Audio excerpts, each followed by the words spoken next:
नो मोनफ्रोमबो दा गोदानै जावरिखांनाय जोंनि बड' खौरां बिजोंनि इलेक्ट्रनिक जि खौरां बिजों बे बिजोंनि साफ्रोमबो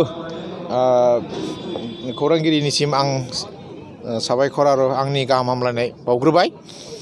बे 59थि बर' थुनलाइ आफादनि बे खैराबारि दावहारु फोथाराव जानाय जथुम्माया मोनसे गेदेर जारिमिनारि जथुम्मा हिसाबै खुंजाबाय। मानोना बेयाव भारतनि मोनफ्रोमबो हादरसानि सोनाब बंग हादरसा, मेघालया, अरुणाचल, बेबायदिनो त्रिपुराखौ लाफानानै बांलादेशनि बड' हारिनि गेदेमा बिथांमोन आरो नेपाल हादरनि नेपाल बड' मेचे साहित्य सभा आरो नेपाल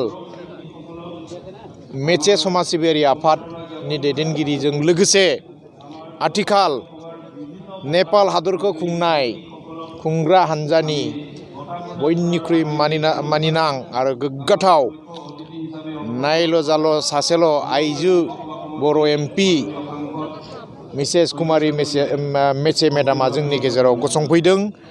दान्दिसे उनावनो बिथाङा जोंनि गेजेराव बिबुंथि लाखिगोन।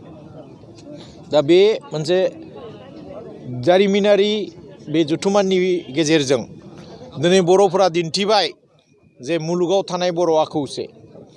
जोंनि गेजेराव राव, हारिमु, थुनलाइ, सोदोमस्रिखौ लानानै मुलुग दरबाराव मोनसे गेरेमसा गेदेर बर' हारि दानो थाखाय बड'फा उपेन्द्र ब्रह्मआ जा जोंनो मोनसे बोसोनथि होलांदोंमोन, बे बोसोनथिखौ जोङो दिनै मावफुंनो हाबाय होननानै बर' थुनलाइ आफादनि गेजेरजों जोङो बुंनो सानो।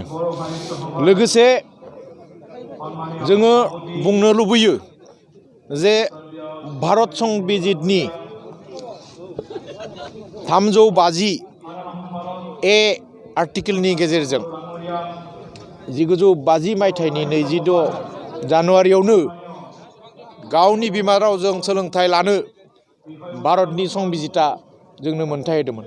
नाथाय बै समनि खुंनाय आरो बेंनाय बिबानाव थानाय भारतनि बा आसामनि सरकारफोरा सा सानजा भारतनि मोनसेबो थागिबि जनजातिफोरनि रावखौ बिजों हिसाबै गनायथि होआखैमोन।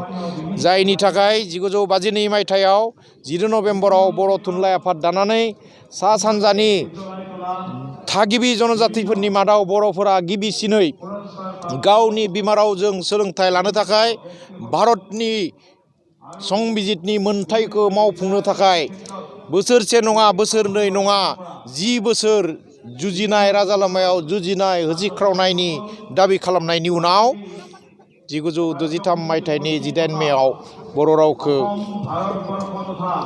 गुदि फरायसालियाव बिजों हिसाबै गायसनजेननानै दिनै बे बर' रावा थाद'नो गोनां जायाखै।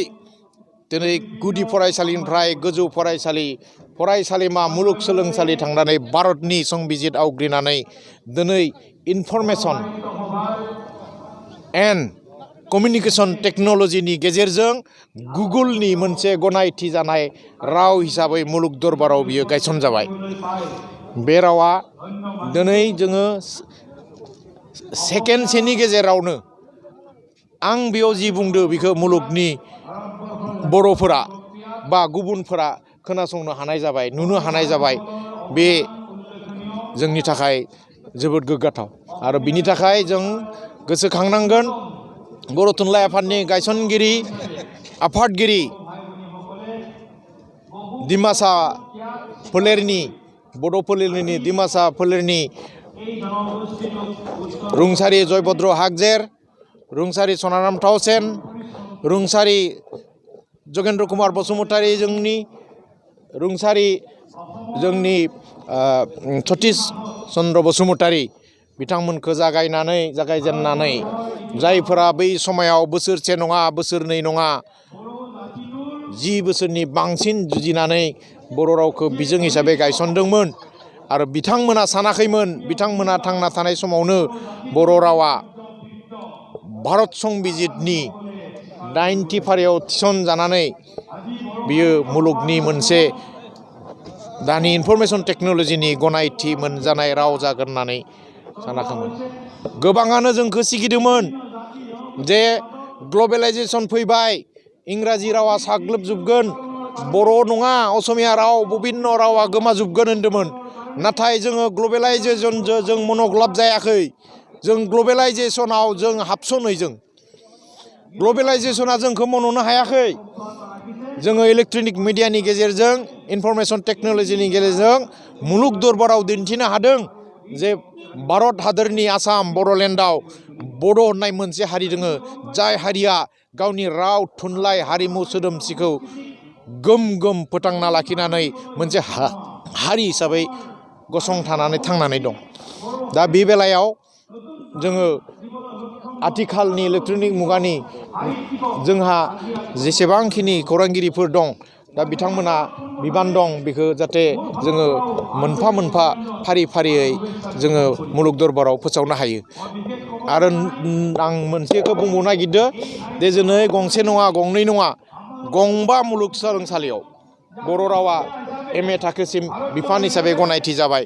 बे गंबा मुलुगसोलोंसालि, गुवाहाटी मुलुगसोलोंसालि, बड'लेण्ड मुलुगसोलोंसालि, डिब्रुगड़ मुलुगसोलोंसालि, कटन मुलुगसोलोंसालियाल' माने आइडलनि गेजेरजों जायफोर प्रफेसार, जायफोर बिजिरसंगिरि दङ, रिसार्च स्कलार दङ, बिथांमोना बिश्वनि मुलुगनि गुबुन गुबुन मुलुगसोलोंसालियाव थांनानै बर' रावनि फोसावनाय, बिनि बिजिरसंनायनि थाखाय गुबुन हादरारि माने पण्डितफोरनि खाथियाव बर' रावनि गासैबो माने आखु आरो बिनि जौगानायखौ दिन्थिनायनि सम फैबाय। आरो बे बिबाना बर' थुनलाइ आफादनिल' नङा, बे बिबाना साफ्रोमबो मुलुगसोलोंसालिनि प्रफेसार, जायफोर बर' बिफानाव खामानि मावना दङ, जायफोर रिसार्च स्कलार दङ, बिथांमोननि बिबान होननानै जों सानो। आरो बयनिख्रुइ लाजिथाव, जाय बर' रावखौ सासे नङा सानै नङा 16 मुंख्लं जानानै जोङो गावनि हांखोजों रमान हांखोजों सोलोंगोन होननानै जों गावनि बिखानि थैखौ बावदोंमोन। बे बर' रावा दिनै मुलुग दरबाराव मोनहैनाय समावसो जोंनि गोरों गोरा बर' थुनलाइ आफादनिफ्राय हमनानै गुबुन बिग्रायारि आफादखौ हमनानै फरायसा आफादनि दैदेनगिरिफोरखौ लाफानानै जोंनि गोबां हारिमायारि आफादनि दैदेनगिरिफोरखौ लाफानानै मन्त्रि MLA officer IAS officer ACS अफिसारखौ लाफानानै जायफोरा बर' ओनसोलावनो थायो बिथांमोना साननो हमदों जे बर' फरायब्ला आंनि गथ'आ जाम्बा जागोन। बिनिख्रुइ दुखुनांथाव खोथा जेबो गैया। बेखौ सोलायनाय, बे मेन्टेलिटि, बे साननायखौ सोलायनाय सम फैबाय। मानोना दिनै बर' रावा 90 सिडिउलाव हाबनाय लोगो लोगोनो मोनसे रिजनेल लेंगुवेज हिसाबै UPSC-नि कम्पालसरि रिजनेल लेंगुवेज जाबाय, APSC-नि कम्पालसरि रिजनेल लेंगुवेज जाबाय। आथिखालाव भारतनि मानिनां गाहाय मन्त्रि नरेन्द्र मदि बिथाङा जे मोनफ्रोमबो सोलोंथायाव रिजनेल लेंगुवेजखौ कम्पालसरि खालामना होदो, मोनफ्रोमबो साख्रि बाख्रिनि मोनफ्रोमबो इन्टारभिउआव रिजनेल लेंगुवेज कम्पालसरि खालामनानै होदो। UPSC APSC-नि गेजेरजों जानाय बेंकिं सार्भिस, LIC सार्भिस, एनि प्राइभेट सेक्टराव बेखौ माने रिजनेल लेंगुवेज कम्पालसरि खालामनानै होदों। इंलिश मिडियाम फरायसालिफोराव दिनै जि ओनसोलाव इंलिश मिडियाम दङ बेयाव रिजनेल लेंगुवेज 100 मार्क कम्पालसरि खालामनानै होदों। बेयो बर'आबो नों बर' ओनसोलाव थानाय इंलिश मिडियामाव दिनै फार्स्ट लेंगुवेजआ इंलिश, सेकेन्ड लेंगुवेजआ हिन्दी, थार्ड लेंगुवेजआ बर' हिसाबै 100 मार्कनि फरायनांगौ, असमिया जेरैबायदि 100 मार्कजों फरायनांगौ। दा बेबायदिबाबोथ' गावनि गथ'फोरखौ, गावनि इयुन जोलैखौ जोङो बर' राव फोथांनो हागोन। नङाब्ला जों नुदों गुवाहाटीयाव थानाय, दिल्लीयाव थानाय, दिसपुराव थानाय गोबां बर'नि गेदेमाफोरनि गथ'फोरा दिनै बर' रायज्लायनो रोङा। बर' फरायनाया गोजाननि खोथा, बर'खौ रायज्लायबावा। बे जुदि जायोब्ला बर' हारियाव जेनेरेसन गेप जागोन। बे जेनेरेसन गेप जायोब्ला जोंनि जि राव थुनलाइ हारिमुवा जे एसेबां जौगाबाय, बे जौगानाया लासै लासै गाहायसो जालांगोन नामा, बे मोनसे गेदेर सोंथि फैदो। बेनिखायनो साफ्रोमबो दैदेनगिरि, साफ्रोमबो मेलेमजिबि, साफ्रोमबो फोरोंगिरि, साफ्रोमबो जोंनि गेदेमा बिग्रायारि, दिनै हाथियारजों सोमावसारनाय बिग्रायारिफोरा दिनै सासे नङा सानै नङा, दिनै हाथियारजों बिग्रायनायनि मुङाव 5,000निबो बांसिन बर'फोरा मुंख्लं जानानै दिनै बड'लेण्ड बिटिसिखौ सोरजिदों आरो बे बड'लेण्डखौ फोजोबस्रांनो थाखाय बर'नि हेंथायै गोबां खैसारि खालामदों।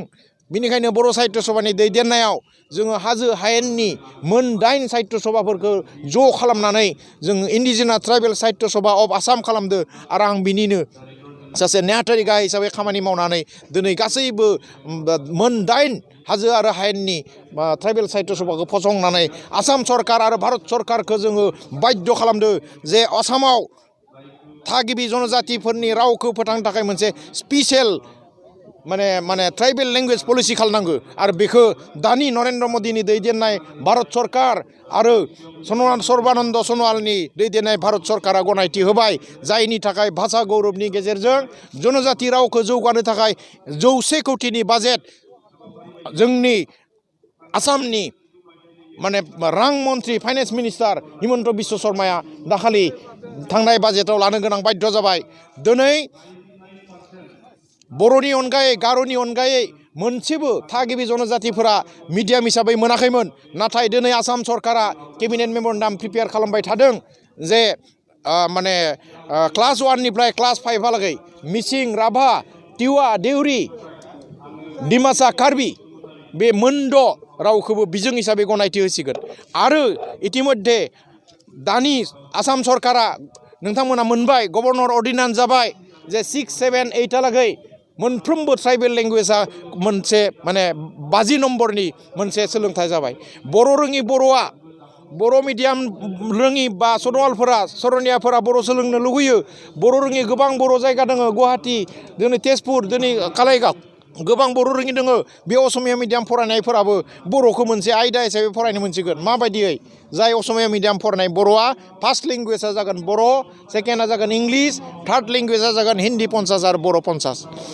इंलिश मिडियामाव फरायनाय जायफोर बर' दङ फार्स्ट लेंगुवेजआ जागोन इंलिश सेकेन्ड लेंगुवेजआ जागोन हिन्दी थार्ड लेंगुवेजआ जागोन आसामिस 50 बर' 50। दा बेबायदियैबाबो 50 नम्बरनिब्लाबो जोंनि बर' गथ'फोरा बा बर' रोङि बर'फोरा सन'वालफोरा बर' सोलोंनायनि खाबुखौ मोनगोन आरो बेल' नङा गुबुन हारिनि जिफोर बर' राव सोलोंनो गोसो बिसोरबो बेखौ एकाडेमिकेलि सोलोंनो हासिगोन। बियो अनलि फर 6, 7, 8 मोनथाम क्लासनि थाखाय। गतिके बेबायदिहै बर' रावखौ जों गुबुन हारिनि गेजेरावबो गोसार होनायनि मोनसे हाबाफारि दिनै जों जथाय लादों। बर' थुनलाइ आफादा हारसिङै मावोब्ला खायसे खामानिखौ गुबुन हारिफोरा बर'फोरखौ थांखि खालामनानै बर'नि हेंथायैल' खोथा बुङो नाथाय बेखौ जाहाथे खालामनो हाया बिनि थाखाय जोङो मोन 8 जनजाति थागिबि जनजाति साहित्य सभाफोरखौ खौसेयै गसंनानै आसाम सरकार भारत सरकारखौ बाध्य खालामनो हाबाय जे आसामाव मोनसे कंक्रिट माने ट्राइबेल लेंगुवेज पलिसि दानि आसाम सरकारा फोसावबाय आरो गाबोन गिबि मन्त्रि बा सोलोंथाइ मन्त्रि गोदानै जाफिननाय हिसाबै फाइनेन्स मन्त्रि जाय माने हिमन्त बिश्व शर्मा बिथांमोना फैयोब्ला जनजाति रावनि थाखाय थागिबि जनजातिफोरनि थाखाय मा मावनायगिरदो बिसोर निस्सय राजुआबाबो फोसावगोन। दा जोंनि खोथाया जाबाय मा दा जोंहा मावनो गोनाङा जाबाय मा बिटिसि सरकारा गभर्नर अर्डिनान्स खालामनानै बर' रावखौ सरकारि राव हिसाबै बिटिसिआव खालामनांगौ खारन बर' एकार्डआव बे दंखायो। असमिया आरो इंलिशजों लोगोसे बर'आ अफिसियेल लेंगुवेज अफ दि बिटिसि नट एसोसिएट अफिसियेल लेंगुवेज आरो बिटिसिनि बाहेराव एसोसिएट अफिसियेल लेंगुवेज बिटिसिनि बाहेरावबो बर'खौ अफिसियेल लेंगुवेज बाहायनांगौ होननानै थांनाय तरुन गगৈ सरकारा अर्डिनान्स होना गालांबाय। दा बाहायनांगौ जोंनि थुनलाइफोराबो बेयाव माने जोंनि जेसेबां सोरजि बे बिजाबफोरा बेयाव जों मोननो हागोन आरो सेकेन्डलि बे थुनलाइनि गेजेरजों जोङो नन बर'फोरखौ बर' सोलोंनाय इंलिशनिफ्राय बर'निफ्राय इंलिशनिफ्राय असमियानिफ्राय बर' थारमाने बे माने टेक्निकेल माबाखौ बे माने एप्सनि गेजेरजों मोनगोन। दा धर आं ओंखाम जायो बेखौ नोङो सासे माने माबोरै उच्चारन खालामो बेखौबो बे थुनलाइनि गेजेरजों मोनगोन फनेटिक माबाखौ मोनगोन बबे माने टना माबायदि जायो बेखौ रायलायनायनि जिथु कनभारसेसननि स्कपखौ मोनगोन माने बेखौ दा फार्स्ट टाइमाव बर' आरो इंलिश जागोन बिनि नेक्स्टआव बर' आरो आसामिस जागोन।